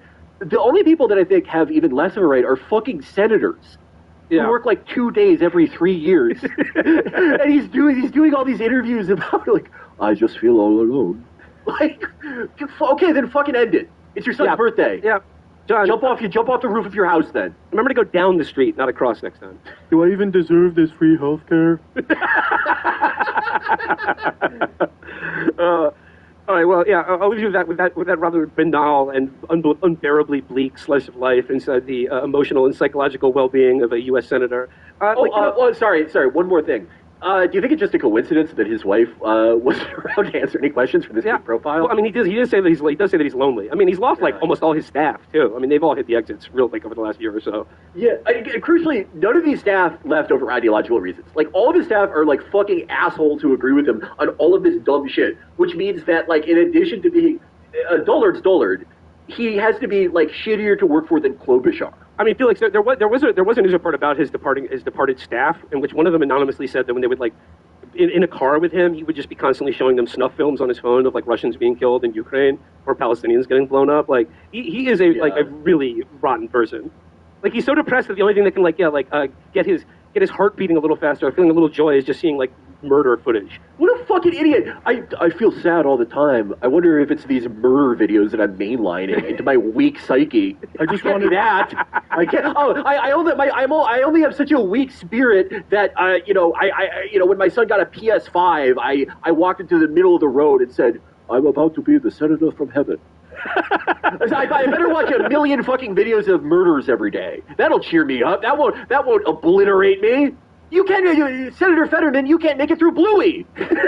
Why are you watching Live Leak? You want the cocktail, but not all the calories.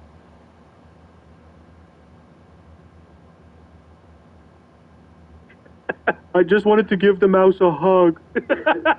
Now it's not moving. Talking about how, stupids who believe that they should become U.S. senators. Well, shit, one has already become a U.S. senator. And it's John Fetterman. And, folks, the New York Magazine profile of him, titled, by Ben Terrace, titled, All by Himself. Basically, it dropped right after we recorded on Thursday. And, I have been salivating to do this a reading series on the show because, Felix, I think you and Nathan Robinson need to take a massive victory lap. You've been correct on this guy from the jump. And also, it was so gratifying to read this piece and realize that every joke you've made about John Fetterman was, if anything, underselling it. Yeah, I thought the concept of a guy who, has a mental, physical reaction to his kid having a birthday where he just has to leave or otherwise become the center of attention, it's so ridiculous. Who would do that? Obviously, we are, no one could sue you over that because it's so silly. No, that's actually what happens. That is literally what happens, and he does something more ridiculous than you could ever imagine, more insane and annoying. I give a little background. I recorded the episode that came out earlier this morning about the Dana Nessel indictments.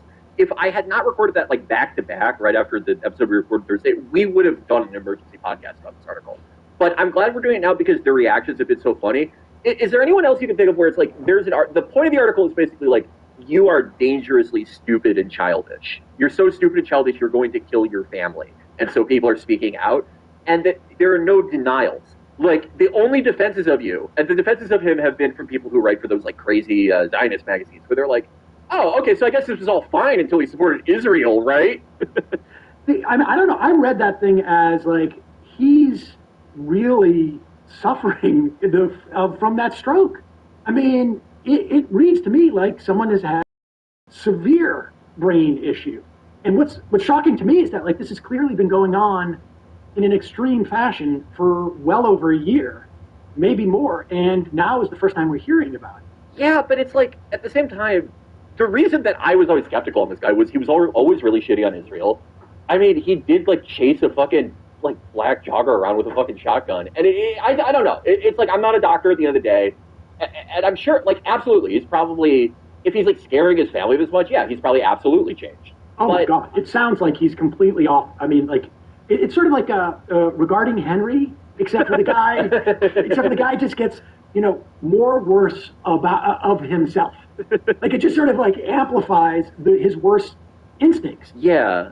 I mean, the subject, the guy who made this happen, basically, is a show favorite, Ed Jenselson. And we've talked about Jenselson before, and I do think this article is him trying to cover his ass. Absolutely. I agree. I agree. And I should say, Jenselson's a guy, I had on to talk about the filibuster when his book came out. And, he had worked for Harry Reid, and as far as Democrats go, particularly ones with sort of Harry Reid's background, Harry Reid was pretty good. And Jenselson seems to have this definitely feels like a cover your ass, because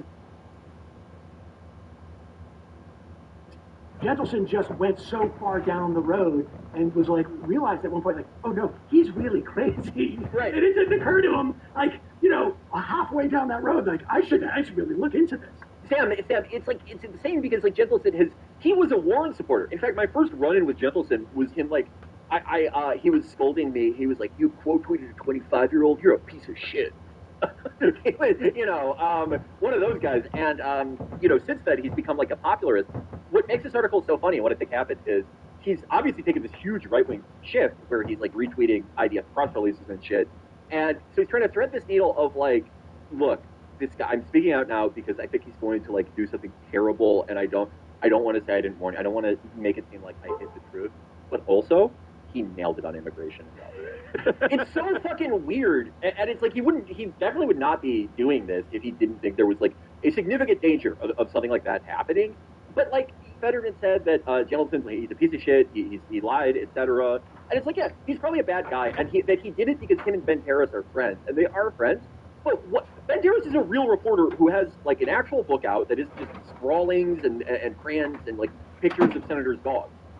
no actual guy like that is going to go, hey, Adam, you're my friend. I love you. So just make up whatever shit happened to you in the past 2 years. I'll print all of it. No. What works like that? Nothing. Drum roll, please. Half off pizzas at Domino's right now. So I've been trying to quit nicotine for like about 10 years, and every time I've tried to do it, it has felt like I've been doing it by myself. Nothing. No, I don't. There's absolutely no reason to doubt any of this whatsoever. I mean, it seems like it's so well sourced. What this is, though, is Gentleson making an assessment as to when. Like, there's no doubt the reporter knew about this. If they're friends, he's known about it for over a year, and it's just a question of when Gentleson's willing to say, okay, let's do it. That's it. That's how this works. And I think Gentleson. I think feels it's a cover your ass, not just about Fetterman, but about his own behavior. Like, I suspect this is Gentleson saying, like, okay, I'm having trouble. I whatever it is, professionally or whatnot, there needs to be a reformation project. Because now I'm just showing, like, this is about, I will be able to step away from some of the more extreme versions of which I presented this stuff out there and create some type of flexibility. And all that's going to come out of this is that this is a guy who is incredibly loyal. You can be Dianne Feinstein level of vegetative, and he's still going to be saying you're on top of everything, and he's only going to come out, way past the sell-by date to do this. And so I think that's what's going on here. I mean, this is something that, like, we should have heard about a year ago, without a doubt. Like, the car accident. Yeah. The car accident. That was insane. You can't come out today and say I'm doing this to protect him from himself when he is driving nearly off the killed road. his wife and another person. Exactly. He fractured, like, a permanent, life-changing injury. Like, a couple more inches, he fucking paralyzes her or kills her. And he's like... Because he's speeding at 70 miles an hour? I mean, are you kidding me? That's not... Someone's got a mental disability at that moment. What did Fetterman even say about that after almost killing his wife, permanently altering how she moves, her pain reaction, everything, how she lays down when she goes to bed? Well, sometimes I drive too fast. What? Like what? Why, you almost killed her, you fucking oaf! Now, before we dive into this article, I do want to mention Gentleson because he is sort of the star of this piece, and we mentioned this piece as sort of like an ass-covering effort on his part. So I was encouraged to see Gentleson show up in another article today in the Bulwark titled "They Can't Stand Trump, but Fought Against Biden and Harris Over Gaza." And like this is sort of a well, what do they think about their not supporting Harris now? Because Israel has just basically announced that they fully intend to starve and annex all of Gaza. I mean, there's just no more denying it. They're just outright saying that we're going to settle and conquer what's left of Gaza and starve the people or kill them who are still left there. So Gentleson shows up in this piece, like I said, which I thought was pretty telling about sort of trying to produce a narrative that that sets the tone going forward. And I'm just going to read it from here real quickly. It says, quote, "We have zero regrets about everything we did throughout 2024. I want that noted, underlined, bolded, as clear as possible," said Hudafia Ahmed, a spokesperson for the Abandoned Harris movement. "Our loyalty is to our morals, principles, and our values. Not everyone has been won over by this worldview. Indeed, elsewhere in the party, frustration has been on a slow simmer over the absence of contrition or introspection from the pro-Palestinian groups. For them, the idea that those activists could look at the current situation in Gaza and feel vindicated about their election season decisions doesn't justify their logic, it lacks morality. Quote, people are trying to justify their bad choices. I don't think it's a defensible position to say there's no difference. It's absurd to think that Harris would not be approaching this issue differently than Trump. We're talking about, paving Gaza. It's just not a credible position to say there's no difference," said Adam Gentleson, former chief of staff to Pennsylvania Senator John Fetterman. Activists need to think harder about what outcome they're trying to produce. And I just the line that they're annoyed at the absence of contrition or introspection from pro-Palestinian groups. How about their contrition or introspection? Why is it their fault and not the very powerful people who are running for president and the choices and decisions that they've made? Does that require any introspection on the part of Adam Gentleson? When he says activists need to really consider what outcomes they're trying to produce. What outcome are you trying to produce working for a guy who said of Palestinians, quote, "kill them all"? He said they're like spoiled milk. By the way, if it is indefensible to pretend they're the same, explain to me how these outcomes are different. I mean, how are they different? I am of the mind that Harris would have been better. And when I look at voting, for me personally, and I certainly sort of espouse this, is that it is not an act that you do to reflect your morals, that it's completely, it's the utility, it's a tool. But to say that non-professionals have to make this assessment, she gave zero indication, not even the slightest clue unless you read deep into the Washington Post on a specific day and knew that Phil Gordon, who had been the person who was responsible for pushing Obama to the nuke deal, was coming out in some forums, waffling a little bit. There was zero indication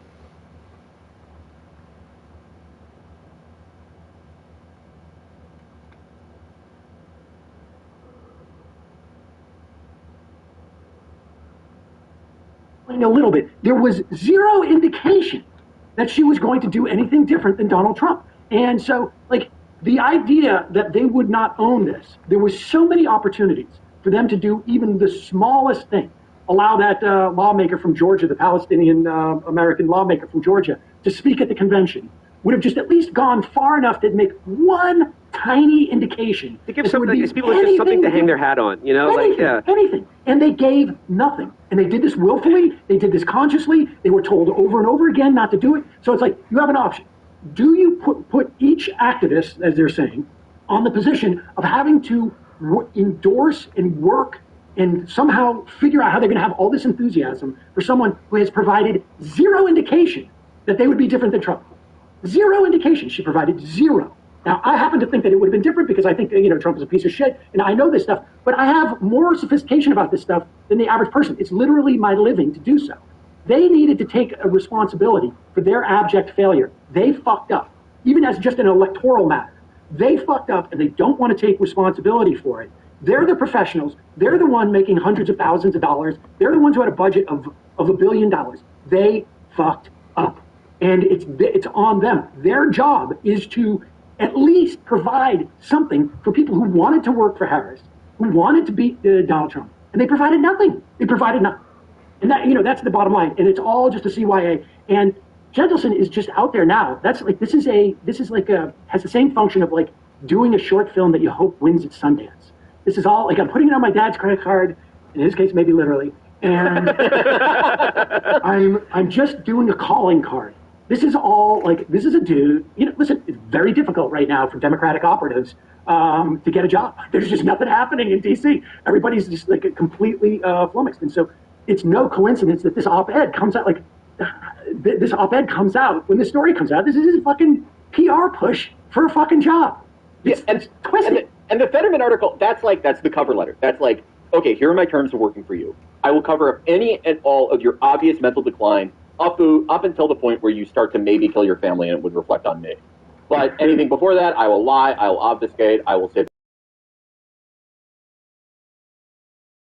all your clothes and run through a plate glass window when you're asked to tie your shoes by a doctor. Those are my conditions. Here is some of my expertise where I'm going to blame these people for the fact that Harris and Biden had the exact same policy on Israel. Yeah, I don't know why he's doing this. He's a member of the Bruce Gentleson Bank of the Bruce Gentleson Trust and Bank. So I wish him good luck.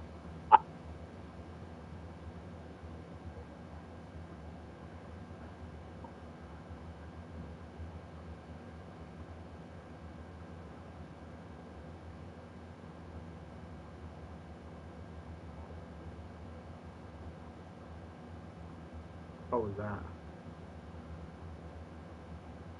I would hate to, just be refreshing Venmo all the time like that. But, we'll see. And, again, I want to dive into this piece, but before it's just there was a little bit of kismet in another news story that came out this week. Sam, did you follow the story about the Democratic Congresswoman in Colorado who tried to kill herself twice, and we just learned about it now? No. Okay, yeah, listen to this. This is Caraveo twice appeared to attempt suicide in situations witnessed by staffers. The first time was in February 2024 when she sent concerning messages to aides who rushed to her Thornton home and found that she had taken 19 sleeping pills and was drinking alcohol, leading to an emergency response and hospitalization. Then in April 2024, Caraveo showed up to an event at her congressional office in North Glen after ingesting a large quantity of powerful sedative and had to be rushed to the hospital. Aides called 911 and led police to firefighters to the Congresswoman. So she tried to kill herself in front of her staffers by taking pills and alcohol last year, and we're finding out about this now 6 months after she narrowly lost her election. Is she on Hinge? I think I found a new GF. Between this and Feinstein and Biden, it's these people feel these staffers all feel like they're working for Michael Jackson. It's you have a responsibility to, resign en masse, to walk out, to leak stuff to the press. this can't be the idea that like you're going to protect your gravy train in this way. And like, how much gravy are we talking about? That's the thing. It's like, it's not Michael Jackson. It's Michael Jackson. Did you start using Instagram, TikTok, Facebook, or Snapchat?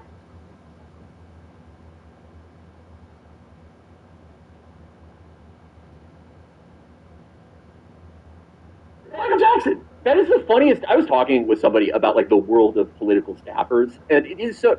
They do that that Joe Blue thing of like, oh yeah, I'm gonna piss through my $9,000 suit. You need a hand job? No, well, I want to spill booze all over my $6,300 suit. Come on. But it's like, why don't you tell people that your boss is insane, that she makes you watch Crush videos, and yesterday she chewed her fake cyanide tooth because you wouldn't make copies, and you're like, buddy, where else do you think I'm going to make $40,000 entire dollars a year? Well, do you think going to Panera 3 times a week, people are just giving that away? Well, like Sam, that's why the context of this is what makes like some of the reaction to this piece in New York Magazine so stunning.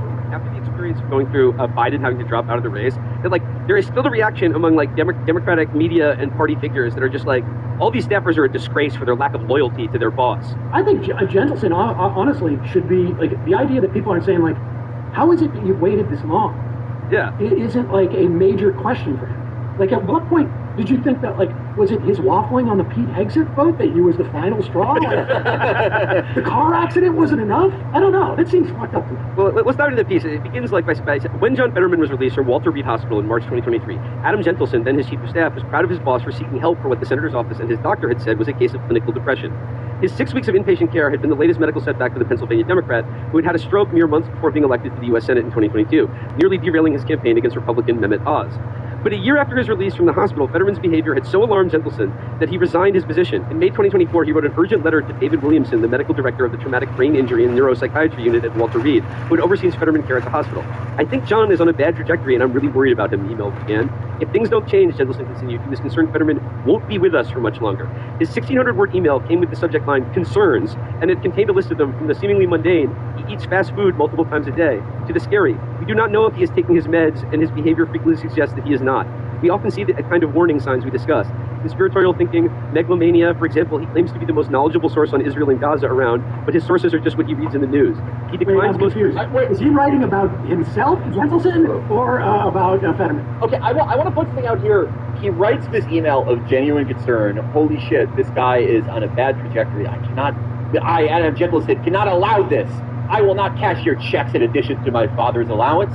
It's beyond my moral compass to do this. To show how much I care, let me just do a word count of how long this email was. How did he know it was 1,600 words? Like this said, it sounds like he told terrorists, look how long this email was. This is how much I cared. This is a guy who is always in cover letter mode. He says he declines his most briefings and never reads memos. High highs and low lows, long, rambling, repetitive, and self-centered monologues, lying in ways that are painfully, awkwardly obvious to everyone in the room. And then, I'm going to jump ahead for a little bit here. It says, Gentleson is a longtime Washington operator. He's worked for a liberal think tank and written a book about the filibuster. He and I first met when he worked for Harry Reid, then the Democratic leader of the Senate, and later we became friends. Gentleson continues to believe broadly in the Fetterman Project, that Democrats would benefit from punching left more often, and that voters crave a heterodox... Is that where their wife is? And that voters crave a heterodox candidate willing to stick a thumb in the eye of his own party. He says his disagreements with Fetterman are by and large not political, but rather an expression of genuine worry for his well-being. He told me he hadn't gone public with his concerns earlier because he hoped Fetterman could correct course. So, he's saying that, this guy is prone to fits of megalomaniacal ranting and, doesn't know what he's talking about. But at the same time, I think he's the most articulate spokesman for the project that I hope to see enacted in the Democratic Party. We're watching this video tomorrow. We have important fucking